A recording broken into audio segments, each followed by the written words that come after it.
왜 기다리게 하셨을까? 살면서 가장 어려운 일 중에 하나가 기다리는 일입니다.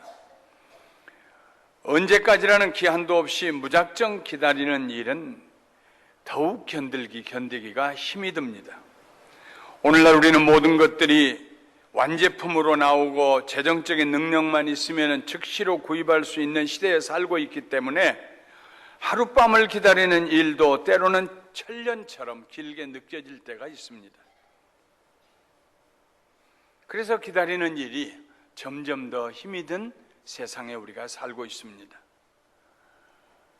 모든 약속에는 기다림이 있습니다.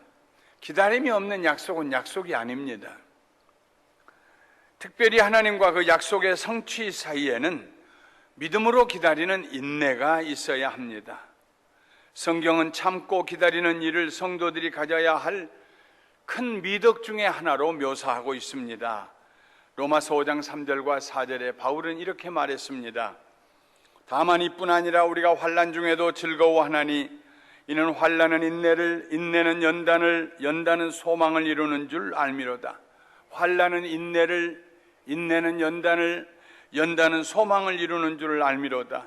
예수님을 믿는 성도들은 어려운 환난 가운데 있을 때에도 즐거워합니다. 환난은 여러 가지 문제들로 인하여서 밀려오는 억눌림입니다. 짓눌림입니다. 프레셔가 와요. 걱정거리가 많아져요. 어떤 때는 크게, 어떤 때는 적게, 어떤 때는 짧게, 어떤 때는 길게. 그런데 왜 우리는 환난 가운데서도 즐거워해야 할까요? 즐거워할 수 있을까요?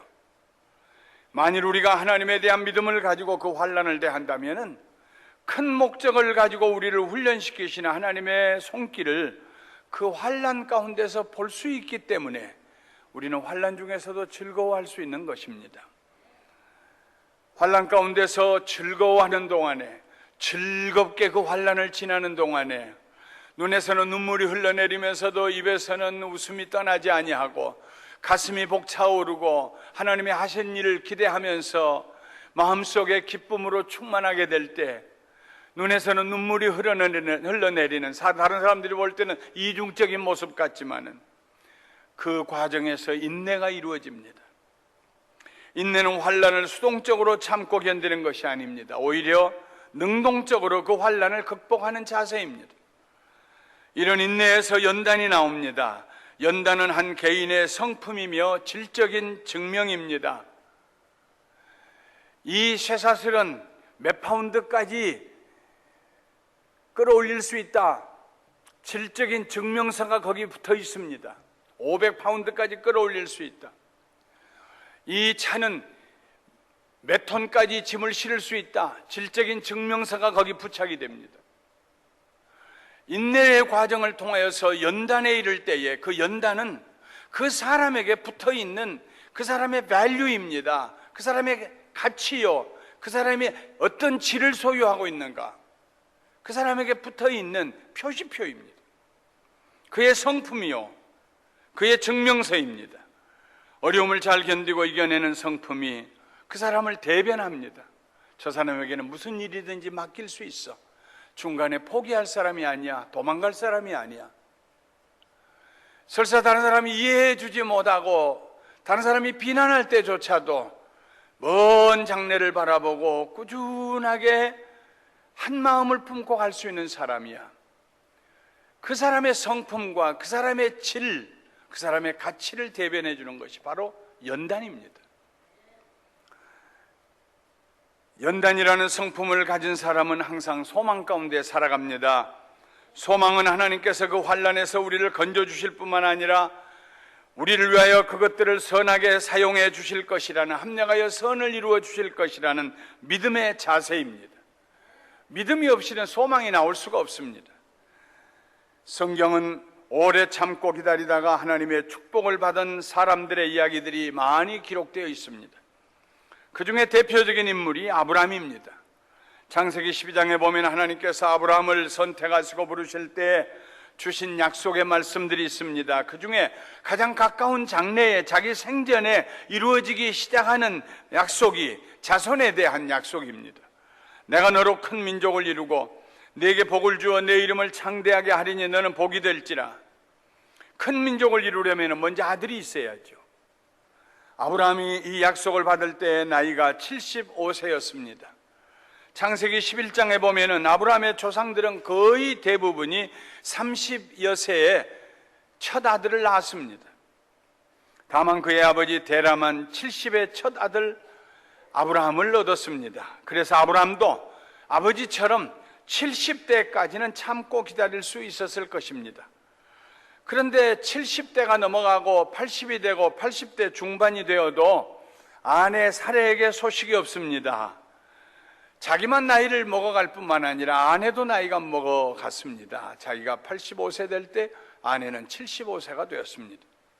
어느 날 하나님께서 아브라함을 찾아오셔서 말씀하셨습니다. 아브라함아, 두려워하지 말라. 나는 네 방패요 너의 지극히 큰 상급이니라. 그 말씀을 듣고 아브라함이 답답한 마음으로 대답했습니다. 주 여호와여, 무엇을 내게 주시려고 합니까? 나는 자식이 없습니다. 내 상속자는 이 다메섹 사람 엘리에셀이 될 것입니다. 아브라함이 또 말합니다. 주께서 내게 씨를 주지 아니하셨으니 내 집에서 길린 자가, 내가 키우는 자가 내 상속자가 될 것입니다. 말이 그렇지요. 아브라함의 가슴이 얼마나 아팠겠습니까? 마침 그때는 아들 삼아 키우던 조카 롯이 장성해서 자기 살림을 더 키워서 양이 많아지고 가축의 떼가 많아지고 목자가 숫자가 많아져서 이제는 같이 살 수가 없다고 큰아버지를 찾아와서 분가해 나간 직후였습니다. 나는 자식도 없고 조카도 없다고 극도의 상실감으로 슬퍼하고 있는, 고개를 숙이고 있는 아브라함에게 하나님이 나타나셔서 하신 말씀입니다. 그 사람이 내 상속자가 아니다. 다메섹 사람 엘리에셀이 내 상속자가 아니다. 내 몸에서 날 자가 내 상속자가 되리라. 그리고 하나님은 아브라함을 밖으로 데리고 나가셔서 밤하늘에 별들을 가리키면서 너의 자손이 저렇게 많으리라고 약속하셨습니다. 그래서 아브라함은 하나님의 약속을 붙들고 다시 기다렸습니다. 그가 가나안 땅에 거주한 지 10년이 지났지만 아직도 사레에게는 소식이 없었습니다. 이제 사레의 나이도 75세가 되었습니다. 조바심이 나기로 하면은 사레가 아브라함보다 더 했을 것입니다. 어느 날 사레가 아브라함을 불렀습니다. 그리고 의중을 떠보았습니다. 여보, 여종 하갈이 젊은데 그 아이에게 들어가서 아이를 낳으면은 우리 자식을 낳으면 안 될까? 당신 자식이잖아. 그렇게 해서 아브라함이 86세가 되던 해에 하갈이라고 하는 여종에게서 이스마엘이라는 아들을 낳게 됩니다. 이제야 비로소 하늘의 별수와 같은 자손을 주리라는 하나님의 약속이 성취되었다고 생각했을 것입니다. 물론 사레가 아닌 하갈을 통하여 낳은 아들이기 때문에 개운치 않는 면도 있습니다. 하나님께서 하신 약속이 이루어지는 과정에 자기들의 지혜와 수고가 포함됐기 때문에 문득 정말 하나님 주신 약속의 아들일까? 아니면 우리가 만든 아들일까? 이런 생각도 했을 것입니다. 그런데도 별일 없이 13년의 세월이 흘렀고 건강하게 잘 자라고 있는 이스마엘이 아브라함의 상속자가 될 것을 의심하는 사람은 그 집안에 아무도 없었습니다. 그런데 창세기 17장에 이르면 하나님께서 다시 아브라함을 찾아오셔서 이렇게 말씀하십니다. 아브라함이 99세 때에 여호와께서 아브라함에게 나타나서 그에게 이르시되 나는 전능한 하나님이라. 엘샤다이, 나는 전능한 하나님, 능치 못함이 없는 하나님이라. 너는 내 앞에서 행하여 완전하라. 내가 내 언약을 나와 너 사이에 두어 너를 크게 번성하게 하리라. 하나님의 일반적인 축복의 약속의 말씀인 줄 알고 아브라함이 너무 감사해서 땅에 엎드렸습니다. 하나님의 말씀이 계속되었습니다. 보라, 내 언약이 너와 함께 있으니 너는 여러 민족의 아버지가 될지라. 이제후로는 내 이름을 아브라함이라 하지 아니하고 아브라함이라 하리니 이는 내가 너를 여러 민족의 아버지가 되게 함이니라. 내가 너로 심히 번성하게 하리니 내가 네게서 민족들이 나게 하며 왕들이 네게로부터 나오리라. 내가 내 언약을 나와 너 및 내 대대 후손 사이에 세워서 영원한 언약을 삼고 너와 내 후손의 하나님이 되리라. 내가 너와 내 후손에게 네가 거류하는 이 땅 곧 가나안 온 땅을 주어 영원한 기업이 되게 하고 나는 그들의 하나님이 되리라. 엎드려서 아브라함이 생각했을 것입니다. 이제야 하나님께서 내 아들 이스마엘이 내 후손이 될 것이고 상속자가 될 것임을 인정해 주시는구나. 마음이 기뻤을 것입니다. 13년 만입니다. 그래서 그와 그의 집의 모든 남자들이 할례를 행하라는 하나님의 명령도 즐거운 마음으로 받아들였습니다. 그런데 그 다음에 하나님께서 하신 말씀이 아브라함의 귀를 의심하게 했습니다. 아브라함아, 내 아내 사레는 이름을 사레라 하지 말고 사라라 하라. 많은 이들의 어머니라고 이름을 바꿔라. 내가 그에게 복을 주어 그가 내게 아들을 낳아주게 하며 내가 그에게 복을 주어 그를 여러 민족의 어머니가 되게 하리니 민족의 여러 왕이 그에게서 나리라. 누구에게서요? 90이 다 된 내 아내 사라가 아들을 낳는다고요? 기가 막혀서 웃음이 나왔습니다. 자기는 100살이고 살아도 내일이면 90이 됩니다. 이런 늙은이들이 자식을 낳는다니 실소를 금할 수가 없었습니다. 그래서 하나님께 이스마엘이나 하나님 앞에 살기를 원하나이다 하고 공손하게 대답했습니다. 하나님의 대답은 단호하셨습니다. 아니라 내 아내 사라가 내게 아들을 낳으리니 너는 그 이름을 이삭이라 하라. 내가 그와 내 언약을 세우리니 그의 후손에게 영원한 언약이 되리라. 언약은 약속이 아닙니다. 계약이 아닙니다. 계약은 쌍방이 서로 동의해서 세우는 것입니다. 언약은 일방적인 것입니다. 하나님께서 아브라함에게 내가 이렇게 하리라 하고 말씀하시고 홀로 말씀하시고 홀로 그 약속을 지키시는 그것이 바로 언약입니다. 하나님께서 아브라함에게서 더 말씀하지 아니하시고 올라가셨습니다. 아브라함의 생각에는 하나님께서 그를 부르실 때 하신 약속들이 이스마엘을 통하여서 이미 다 이루어졌다고 생각했습니다. 그런데 하나님은 그의 언약을 25년이 지난 이제야 이루어질 것이라고 말씀하고 계십니다. 그러면 하나님께서는 25년이나 기다리셨다는 말씀인가? 그가 하신 언약을, 그것도 90세가 되어 여성 호르몬이 다 마른 사라를 통하여서 이루시겠다고 말씀하십니다. 그런데 로마서 4장에 보면 바울은 아브라함이 그 하나님의 약속을 믿었다고 기록하고 있습니다. 로마서 4장 19절부터 22절에 그가 100세나 되어 자기 몸이 죽은 것 같고 사라의 태가 죽은 것 같음을 알고도 믿음이 약하여지지 아니하고 믿음이 없어 하나님의 약속을 의심하지 않고 믿음으로 견고하여져서 하나님께 영광을 돌리며 약속하신 그것을 또한 능히 이루실 줄을 확신하였으니 그러므로 그것이 그에게 의로 여겨졌느니라. 75세 때 하란을 떠나올 때에 하나님이 약속하셨던 그 말씀, 중간에 자기가 오해하여 이스마엘을 낳고 이스마엘이 그 상속자가 되리라고 잘못 생각했던 것을 뒤늦게 깨닫고 99세가 되었을 때 하나님 말씀을 듣고 25년 전에 하신 그 언약 약속의 말씀을 다시 회상하고 다시 그 약속을 붙든 아브라함, 그가 99세 되고 그의 아내가 89세 되었지만 그들은 의심하지 아니하고 하나님께서 이루실 것이다. 그래서 다시 그 약속을 붙들기 시작했습니다. 믿음으로. 그렇게 해서 두세 달 지난 후에 사라의 몸에 태기가 있고 그 다음에 이삭을 낳게 됩니다. 저는 가끔 마음에 이런 질문을 합니다. 왜 하나님은 우리를 기다리게 하실까? 왜 약속하시고 기다리게 하실까? 왜 하나님은 물건을 주문하고 다음 날이면 받을 수 있는 현대 사회에서도 그의 약속을 기다리게 하실까? 성경에 하신 약속의 말씀들을 좀 더 빨리빨리 이루어 주시면은 훨씬 더 많은 사람들이 하나님을 찾게 될 것인데 왜 그렇게 더디실까? 어려운 일을 당하신 성도님들을 볼 때마다, 질병과 연약함으로 고통을 당하고 계신 분들을 볼 때마다, 생활고에서 벗어나지 못하는 성도님들을 볼 때마다 주 예수를 믿으라 그리하면 너와 내 집이 구원을 얻으리라고 약속하셨는데 오래오래 남편과 아내와 자녀들이 죽게 돌아오는 날을 오래오래 기다리게 하시는 것을 볼 때마다, 눈물로 기도하시는 성도님들을 볼 때마다 왜 그렇게 오래 기다리게 하실까? 그런 생각을 합니다. 지난 주간에도 그런 생각을 하면서 아브라함의 이야기를 묵상하고 있었습니다. 그때 성령님께서 제 마음속에 기다리는 것이 축복이다, 기다리는 것이 얼마나 큰 축복인 줄 아느냐 말씀하시면서 세 가지를 생각나게 해주셨습니다.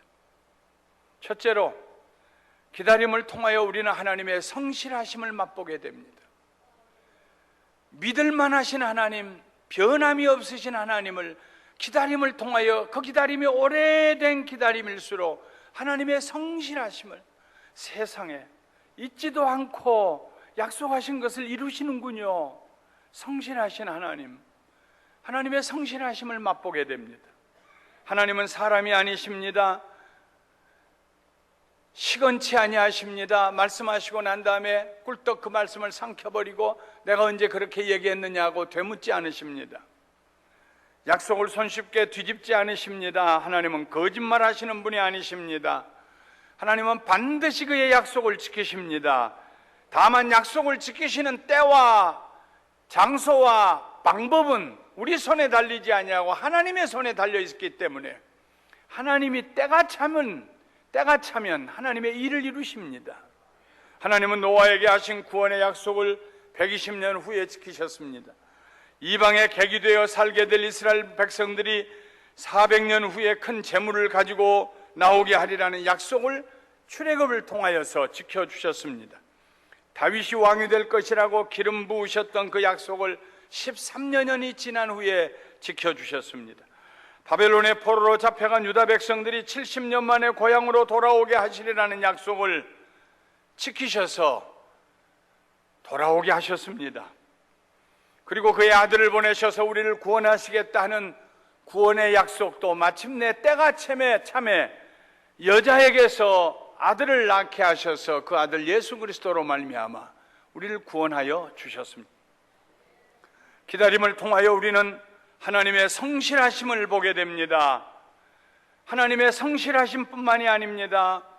하나님의 성실하심을 의지하고 성실하신 주님, 믿음을 붙들고 하나님을 바라보며 사는, 기다리며 사는 하나님의 자녀들에게 성실한 성품을 심어주십니다. 하나님의 자녀들은 성실한 사람이 돼요. 하나님의 성실하심이 나의 성실함이 됩니다. 피곤치 않고 고단치 않는 새로운 능력, 얼마든지 견디고 기다릴 수 있는 능력이 하늘로부터 부어지기 시작합니다. 성실하신 하나님을 기다리는 하나님의 백성들은 기다리는 동안에 진실한 삶을 삽니다. 거짓 없는 삶을 삽니다. 정직한 삶을 삽니다. 다른 사람에게 신뢰를 줄 수 있는 삶을 삽니다. 저 사람이 말하면 믿을만해. 왜냐하면 내가 사랑하는 내 아버지 하나님은 성실하신 하나님, 반드시 그가 약속하신 것을 이루실 성실하신 하나님이기 때문에 성실하신 하나님을 바라보고 있노라면 누구든지 바라보는 것대로 배우지 않아요. 바라보는 것을 닮아가지 않아요. 성실하신 하나님을 바라보고 기다리는 하나님의 백성들은 그들의 삶이 성실한 삶이 됩니다. 그것이 축복입니다. 둘째로, 기다림을 통하여 우리는 하나님의 능력과 의로우심을 보게 됩니다. 화를 쏘는 사람들이 그런 얘기를 하는 것을 들었습니다. 건강하려면 화를 쏘아야 된다고. 제 마음에 그거 잡아다녔다 놓는 건데 뭘 그걸 건강이 무슨 도움이 되겠느냐고. 아니랍니다. 활 시위를 잡아다녀서 깊게 호흡을 하고 정신을 집중해서 있는 힘을 다해서 잡아다니는데 곧 활 시위가 부러질 것 같고 끊어질 것 같은 그 상태까지 잡아다닐 때 그의 가슴과 어깨의 근육이 튼튼해야 되고 움직이지 않도록 다리의 근육이 튼튼해야 되고 심장이 튼튼해야 되고 정신이 집중이 돼야 되고, 그래서 활을 쏘는 게 건강의 제일이라고 어떤 분은 자랑을 했습니다. 하나님께서 약속하신 활을 쏘실 때까지 오래 견디시고 오래 기다리실 때가 있어요. 그렇게 당겨진 화살이 멀리 그리고 힘있게 날아가서 관역을 맞춘 것처럼 하나님의 약속이 더딘 것처럼 보이지만 그 더딘 시간 동안에 하나님의 능력이 쌓여갑니다. 더 큰 일을 행하시기 위하여 축적해 가시는 능력입니다. 하나님의 능력이 부족해서가 아니요, 더 큰 능력을 나타내시기 위해서입니다. 하나님의 능력이 하나님으로 하여금 오래 참으시게 합니다. 능력이 없는 사람 오래 참을 수가 없어요. 그 능력이 하나님을 대적하고 범죄하는 죄인들을 향하여 오래 참으시게 했습니다. 하나님의 오래 참으심은 그의 공의로우심에서 나옵니다. 소돔과 고모라의 죄가 차고 넘칠 때까지 하나님은 참으셨습니다. 가나안 땅에 죄가 차고 넘칠 때까지 하나님은 기다리셨습니다. 하나님의 그 공의로우신 기다림이 애굽에서 종살이하던 이스라엘 백성들에게는 고통스러운 기간이 되었지만, 하나님의 기다리심에는 그의 놀라운 능력과 하나님의 선하심과 의로우심이 깃들어 있습니다. 만일 하나님께서 야곱이 요셉을 만나기 위해서 애굽에 내려간 지 한 50년 후에 그들을 애굽에서 인도해 내신다면 세상에 그보다 쉬운 일 없었을 것입니다. 야곱이 내려갈 때 남자가 70명밖에 안 됐어요. 아이들, 여자, 어른 다 해서 아마 500명 안 넘었을 것입니다.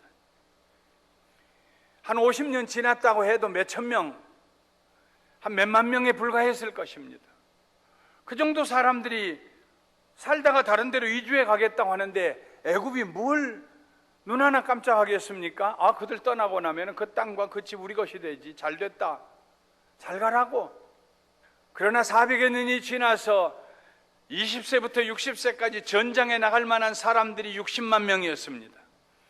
여자들과 아이들과 노인들까지 합하면 아무리 적게 잡아도 200만 명 이상입니다. 애굽의 왕이 그들을 돈 안 주고 종으로 부리고 있었습니다. 건축하는 데 데려다 일을 시켰습니다. 그런데 갑자기 모세가 오더니 그들을 하나님께서 내보내라고 하신다고 합니다.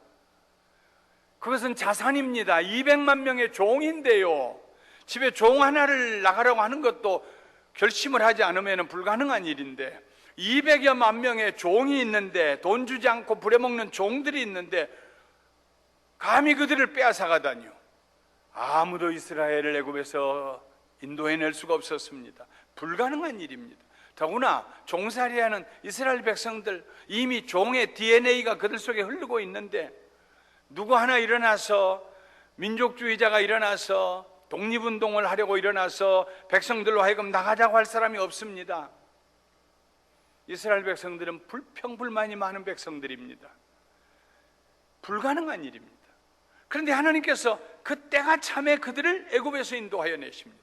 능력의 표심팔로 인도하여 내십니다. 애굽의 바로왕의 입을 다물게 하고 꼼짝 못하게 하고 애굽 백성들이 재물을 내주면서 어서 나가라고. 뒤에 애굽 군대가 진을 치고 있고 앞에 홍해가 가로막고 있을 때에 하나님께서 그 홍해 바닷물을 가르십니다. 몇만 명이었을 때 이스라엘 백성들이 애굽에서 나왔다고 하면 그들은 스스로 교만했을 것입니다. 우리가 나왔다고. 그러나 200여만 명이 나오고 났을 때 그들은 자손 대대로 하나님을 찬양할 때마다 우리를 애굽의 바로왕의 손에서 건지신 하나님, 홍해를 가르시고 우리를 건너게 하신 하나님, 광야를 지날 때 만나를 주신 하나님, 반석을 깨뜨려서 물을 마시게 하신 하나님, 가나안 땅을 주신 하나님, 그들은 하나님의 능력을 찬양했습니다. 하나님의 의로우신 오른손을 찬양했습니다. 일이 순식간에 마카로니처럼 오늘 생각한 거 내일 아침에 이루어지면, 오늘 컴퓨터로 주문한 거 내일 배달되면 우리의 신앙생활이 그런 신앙생활이라고 하면 아무도 하나님의 능력을 경험할 수가 없을 것입니다. 하나님은 액세서리가 될 것입니다. 사랑하는 성도 여러분, 하나님께서 무슨 일인가 여러분의 인생에 오래 기다리게 하시거든 감사하시기를 주님의 이름으로 축원합니다. 하나님의 능력을 체험하게 하시기 위해서. 하나님은 선하십니다. 만일 그때 그렇게 했다면 하나님이 불의하심이 나타났을 것입니다. 그러나 지금 이렇게 하신 것이, 오래 참고 이렇게 하신 것이 하나님의 공의로우심을 나타냈습니다. 하나님을 찬양하고 하나님의 능력을 경험할 수 있을 것이기 때문에 오래 기다리게 하신 것이 때로는 놀라운 축복이 된다는 말씀입니다. 셋째로, 기다림을 통하여 우리는 하나님의 영광을 보게 됩니다. 고난의 시간을 지나면서 은을 7번 단련할 때 그 은이 맑은 얼굴이, 은장색의 은인 얼굴이 그 은에 비치는 것처럼 우리가 환난을 지나고 고난과 고통을 지나고 조급함을 지나고 기다리면서 우리가 다듬어져 갑니다. 하나님의 영광이, 하나님을 아는 영광의 빛이 예수 그리스도를 통하여서 우리에게 비춰오기 시작합니다. 넘어지지 않습니다. 넘어져도 일어납니다. 포기하지 않습니다. 낙심하지 않습니다. 외양간에 가축이 없을지라도, 무화과 나무에 무화과가 없을지라도 두 손을 들어서 하나님을 찬양합니다. 감사합니다. 여보시오, 그렇게 어려운데도 입에서 찬송이 나와요? 이야, 그럼요. 어려울 때 부르는 찬송은 별미입니다. 난 찬송 없으면 못 살아요. 만입이 내게 있으면 눈에서 눈물이 주르르 흘러내립니다. 그 입 다 가지고 내 구주 주시는 총을 늘 찬송하겠네. 가슴에 하나님의 영광이 내 가슴에 자리 잡기 시작합니다. 하나님의 영광을 볼 뿐만 아니라 그 영광이 내 속에 자리 잡아서 주변의 환경이 어찌되든지 간에 내 내면의 삶은, 내 속사람은 영광스러운 삶이 됩니다. 구김살이 사라집니다. 허리가 펴집니다. 고개를 들어서 하늘을 쳐다보고 두 손을 들어서 하나님을 찬양하게 됩니다. 인생을 살면서 조급하게 하는 것 치고 잘된 거 없습니다. 조급하면 언제나 실수가 따라와요. 조급하면 언제나 불의함이 따라와요. 조급하게 하려다 보면 거짓말하게 돼요. 요행을 바라게 돼요. 하나님께서 약속하신 그 약속을 기다리면서, 오래 기다리면서 하나님의 선하심과 하나님의 능력과 하나님의 공의로우심을 생각하면서 기다릴 때 우리의 마음이 영화로움이 가득 채워지게 됩니다. 존귀하게 우리 자신이 보이기 시작합니다. 아무도 나를 넘어뜨릴 수가 없는 내 내면 세계에 하나님의 생명이 내 속을 가득 채우기 시작합니다. 사랑하는 성도 여러분, 오래 기다리는 거, 그것은 하나님께서 하나님의 자녀들에게 주신 축복인 줄 믿으시기를 주님의 이름으로 축원합니다. 오래 기다리라는 것은 운명주의자가 되라는 얘기가 아닙니다. 할 수 없지, 참는 것밖에 더 있나? 이게 아닙니다. 약속하시고 그 약속을 이루실 하나님을 기다리는 것입니다. 말씀을 마치겠습니다. 우리가 하나님처럼 분명한 약속의 말씀을 받지 못할 때가 있습니다. 그때는 어떻게 해야 할까요? 우선 성경에 기록된 하나님의 일반적인 약속들은 하나님의 자녀들에게 모두 적용할 수 있는 말씀들입니다. 예를 들면은 우리의 죄를 용서해 주시는 것, 우리를 치료해 주시는 것, 우리의 필요를 공급하시고 일용할 양식을 주시는 것, 우리를 안전한 곳에 보호해 주시는 것, 우리를 선한 길로 인도해 주시는 것, 우리와 동행하시는 것, 이런 모든 약속들은 하나님께서 그의 자녀들에게 주신 약속들입니다. 이러므로 이런 약속을 붙들고 믿음으로 우리가 기다려야 합니다. 그런데 때때로 성경을 찾아보아도 나의 특별한 경우에 합당한 약속의 말씀을 발견할 수 없을 때가 있습니다. 그때는 어떻게 해야 할까요? 그때는 하나님의 선하심을 기억해야 합니다. 하나님의 선하신 성품을 기억해야 합니다. 그리고 그 하나님의 선하심을 찬양해야 됩니다. 하나님의 선하심을 바라보아야 합니다. 우리의 삶에 하나님의 선하심이 나타나면 모든 문제는 해결됩니다. 모든 일을 합력하여 선을 이루어 주시면 그 이상 바랄 것이 없습니다. 우리 하나님은 그의 자녀들에게 좋은 것을 주시는 하나님이십니다. 하나님, 나를 향해서 가지신 하나님의 생각은 선한 생각인 것을 내가 믿습니다. 하나님의 선하심과 인자하심이 정녕 내 평생 따르게 될 것을 나는 믿습니다. 그것이 다윗의 신앙이었습니다. 무슨 부족함이 있겠습니까? 하나님의 선하심과 인자하심이 나를 따르는데 무슨 두려움이 있겠습니까? 다윗은 하나님 앞에 어려운 일이 있을 때마다 잠잠히 기다림으로 축복을 받은 사람입니다. 어려운 일이 그를 찾아올 때마다 다윗은 자기 자신에게 이렇게 타일렀습니다. 나의 영혼아, 잠잠히 하나님만 바라라. 물은 나의 소망이 그로부터 나오는도다. 오직 그만이 나의 반석이시요 나의 구원이시요 나의 요새시니 내가 흔들리지 아니하리로다. 나의 구원과 영광이 하나님께 있으며 내 힘의 반석과 피난처도 하나님께 있도다. 내 영혼아, 내 영혼아, 내 영혼아, 대답 좀 해. 고개 들고. 내 영혼아, 잠잠히 하나님을 바라라. 모든 구원과 모든 소망이 하나님께로부터 나온다. 그가 나의 요새가 되시오, 나의 반석이시오, 나의 구원이시오. 그러므로 나는 흔들리지 아니하리라. 땅이 흔들릴지라도 나는 흔들리지 아니하리라. 사랑하는 성도 여러분, 하나님께서 우리들을 기다리게 하시거든 감사함으로 기다리시기를 주님의 이름으로 축원합니다. 까닭 없이 기다리게 하시지 않으실 것입니다. 기다림의 축복이 우리 모두에게 넘치게 임하시기를 주님의 이름으로 축원합니다.